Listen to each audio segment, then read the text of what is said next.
Oh, hello there. Sorry, I was just trying to get some more education. Which brings me to today's topic.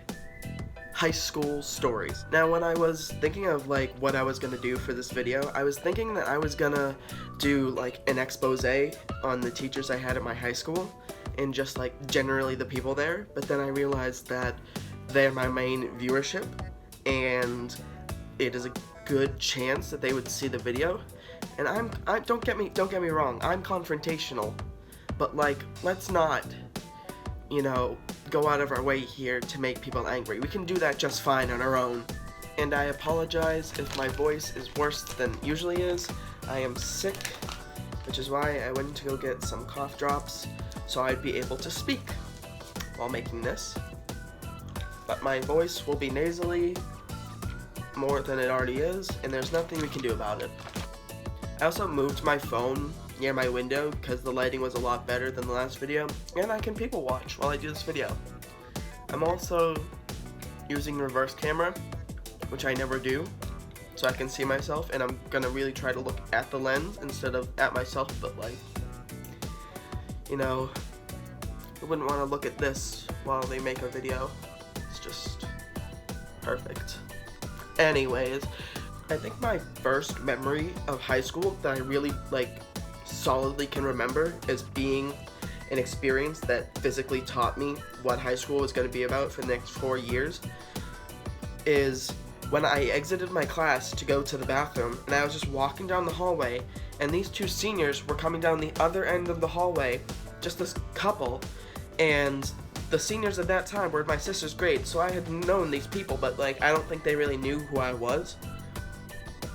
And this was a big hallway, and they had all this room to walk, and they start walking closer and closer to where I am, walking down the hallway, to the point where they bump me, and I bump into the wall, and I trip and almost fall down in front of these people, and they don't even look back. They just keep going. They don't apologize or anything. I was like, God damn. They taught me how to act for the next 4 years of being there. Honestly, I owe it to them. And I do not remember at all who they were. But if you out there and you somehow remember that, for me, the most memorable class of freshman year definitely has to be astronomy. 100%. There's no doubt in my mind. Because the biggest fake out I have ever seen by a teacher was done that year in that class.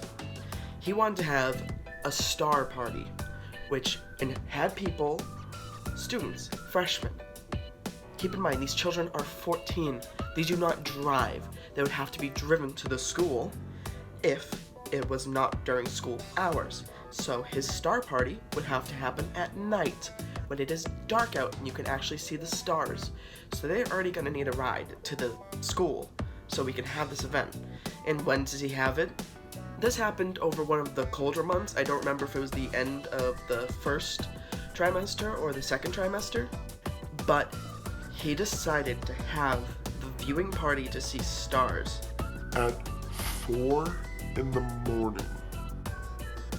And then would have the students stay until 7:30 at the school, just looking at stars and looking at astronomy stuff online in his classroom for 3.5 hours.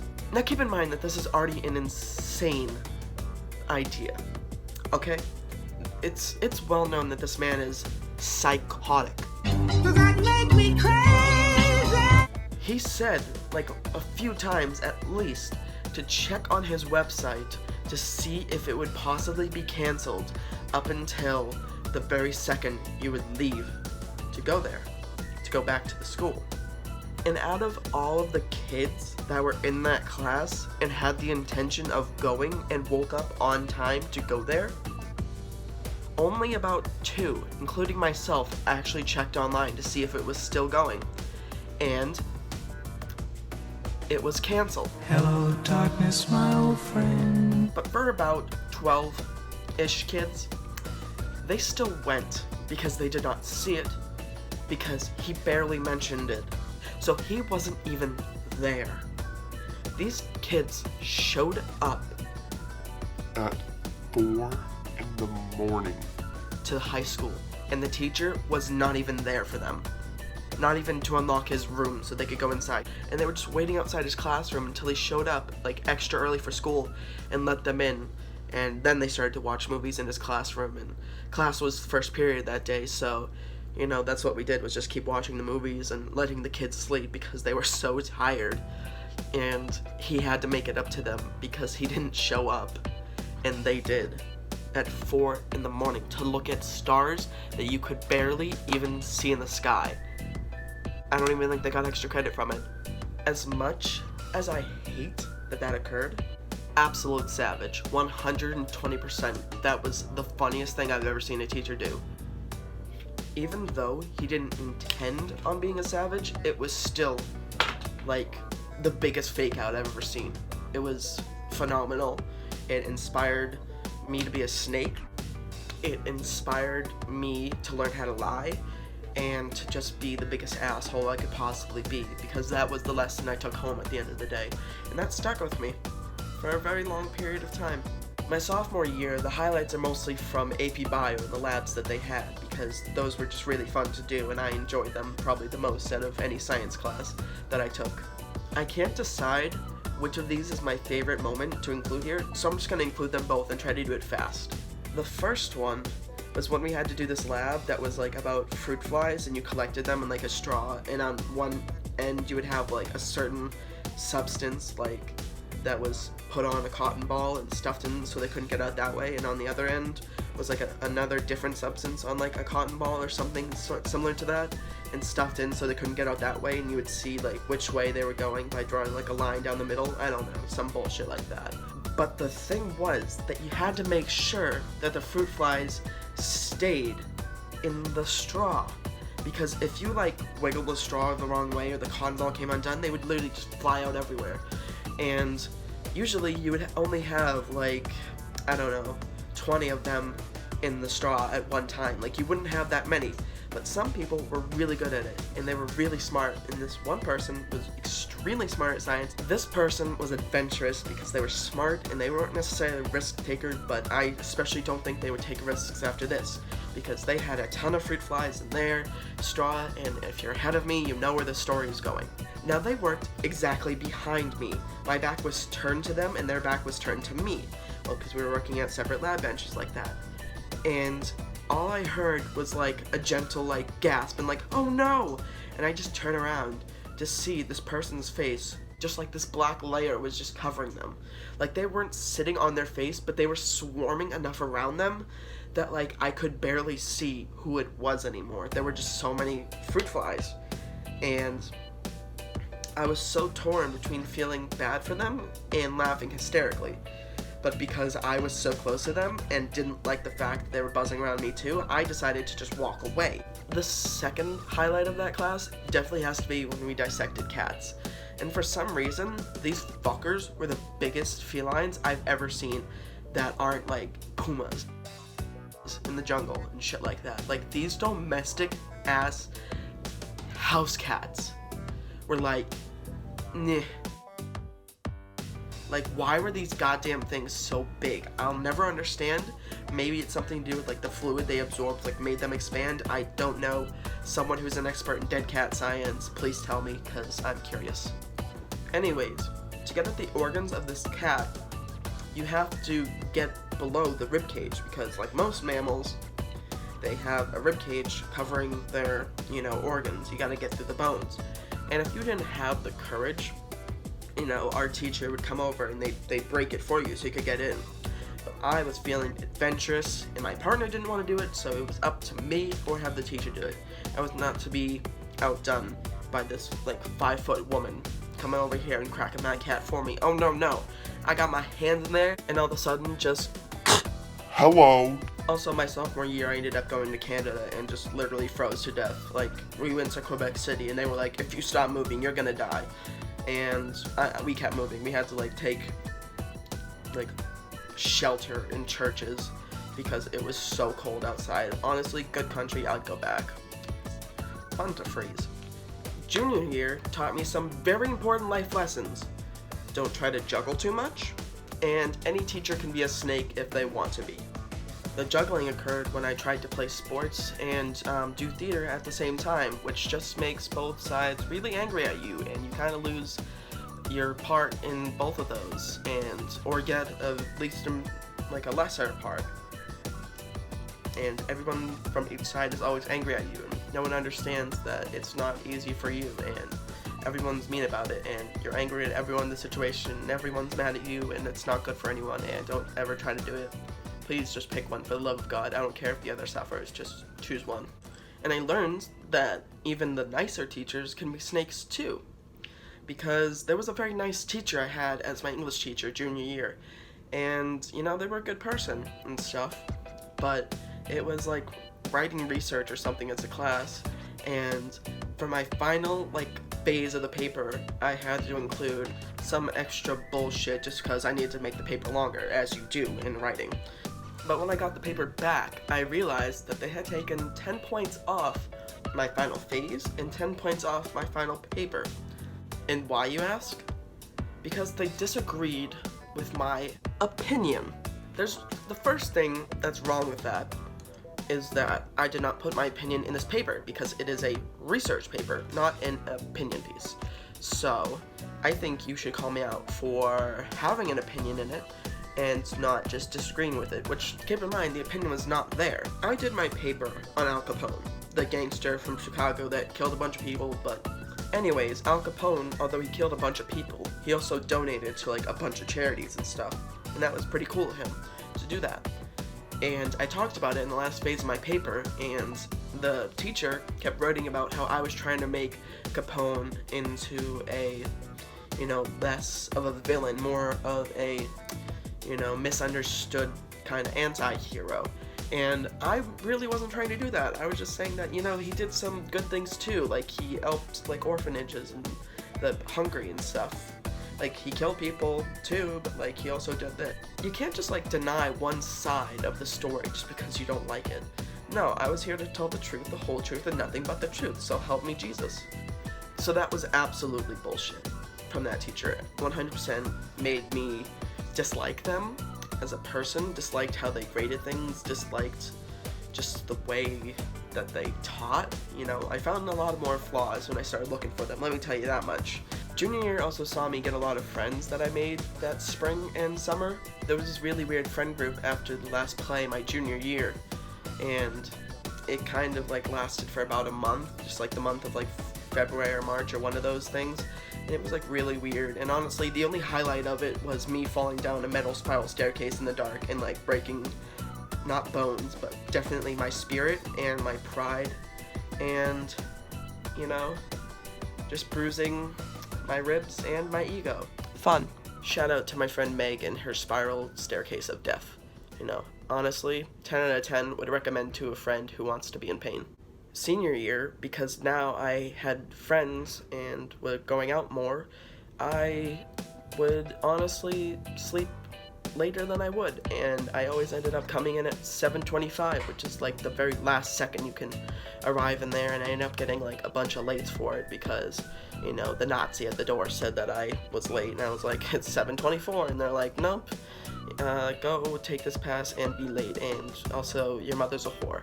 So that's how that went down for most of the year. But honestly, the guy was a G a couple times, and honestly, saved my butt when I was late, and he just didn't feel like going through the process. So shout out to him being lazy and or understanding and just masking it by appearing lazy. I don't know. I like to believe that there's some good in him, but he's also a Nazi, so not as in he supports the Nazi party, but as in he is tough and cruel. Moving on. Senior year saw me finally getting a lead in a high school play and just sucking at every single second of it, just not being, good enough for the part and just being the worst. Ugh, it was fun though. I had fun. 10 out of 10 would go back and be terrible again. Had a lot of fun doing it. I also went to Italy that same spring that the play happened, and Italy was amazing. It was, just so different from here, yet so the same. It's hard to describe other countries to people who haven't been, but Italy is just a lot more relaxed, in my opinion. You know, everyone's just there just to walk around and have a good time, and everyone at restaurants is so, you know, nice and kind, or they're extremely rude. There's absolutely no in between. They are like very sweet Italian people, or they are just, God, they are just so mean to you because you are a tourist, which honestly I understand completely, but still, ouch.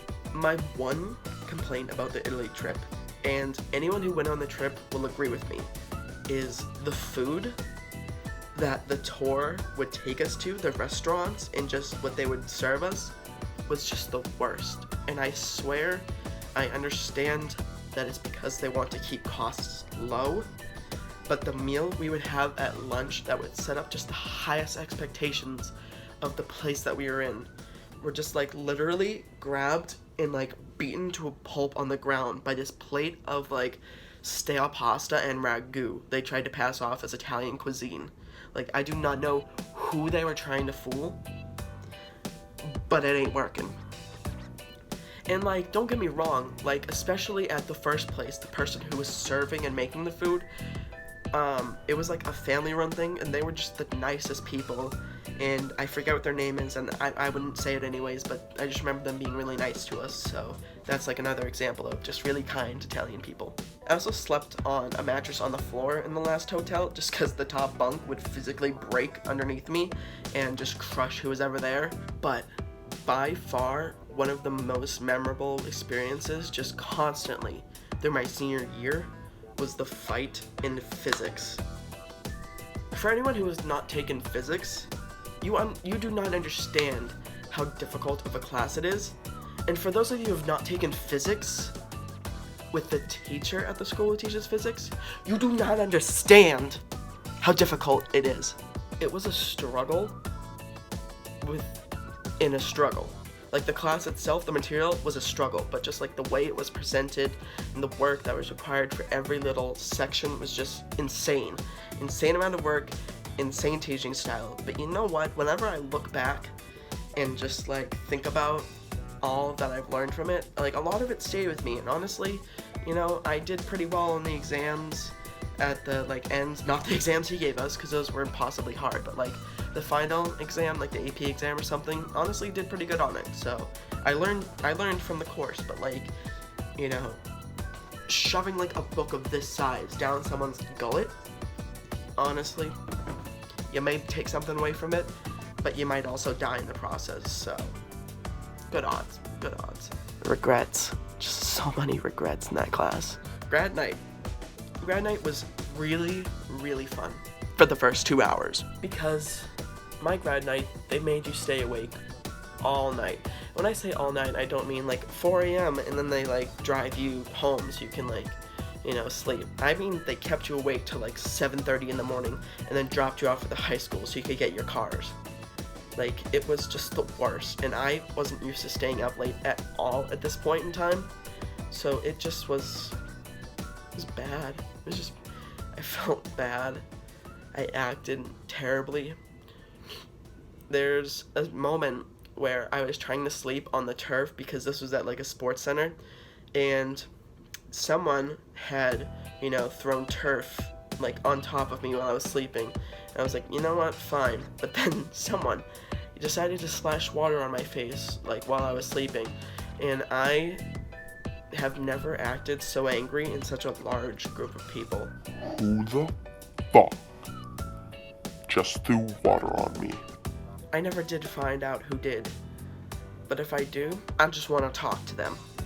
Honestly, I expected to think of more stories for this video, but I honestly can't remember all that much from high school, and I didn't want to film a video today anyways, because I just didn't feel like putting in the effort and then have to go edit it. So, you know, I tried. I put out a video. It's not good. I don't know how to end it, so we're just gonna do a series of jump cuts to me in different parts of the room, and we'll see how much time that takes up. That felt like it took up enough time.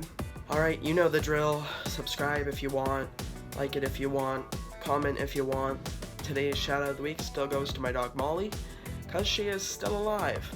You know, keeping those updates for you. Anyways, I'll see you next week. See ya. Get ready for bloopers. This video is just gonna be me looking to different sides of the room because I don't like looking at myself in the camera, and just I don't like looking at the camera because I'm not sure where it is because it's dark, because it's silhouetted. Just a mess. I got another cough drop.